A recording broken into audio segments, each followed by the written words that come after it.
কখন বেরোবো? আরে কি গো, চাটা দেবে কি দেবে না? বিরক্ত করে খেলো আমাকে একেবারে। এই নাও ধরো তোমার চা।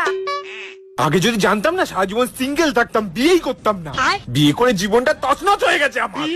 আচ্ছা, এই যে তোমরা স্বামীরা আমাদের নামে মিথ্যে অপবাদটা দাও, এই খোটাটা দাও যে আমাদের সাথে বিয়ে করে তোমাদের জীবনটা তছনছ হয়ে গেছে। কি তছনছ হয়েছে তোমার জীবন? বিছানা থেকে ওঠার সাথে সাথে চা মুখের সামনে পেয়ে যাও, তারপর বাথরুম থেকে বেরালে জামা কাপড় বিছানায় পুরো পরিষ্কার ভাবে ইস্ত্রি করে রাখা থাকে, অফিস থেকে আসার আগে রান্না করে রাখি, তারপর সারা ঘরদোর গুছিয়ে রাখি তোমার যাতে কোনো অসুবিধা না হয়। এই যে এই বিছানাটা টানটান হয়ে শুয়ে থাকো না, এই বিছানাটা ঝাড় দিয়ে পরিষ্কার করে আমি রাখি। কি করে তছনছ হয়ে যায় তোমার জীবনটা?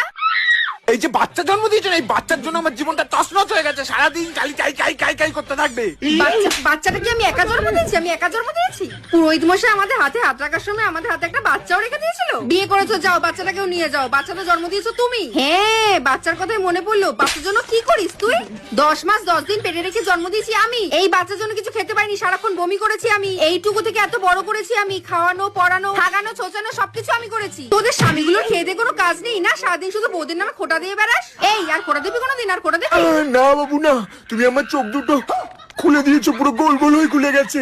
আমার খুব ভুল হয়েছে। আমি না তোমায় কোনোদিন কিছু বলবো না, কোনো কোটা দেবো না। আমি না তোমায় পেয়ে খুব হ্যাপি, খুব হ্যাপি।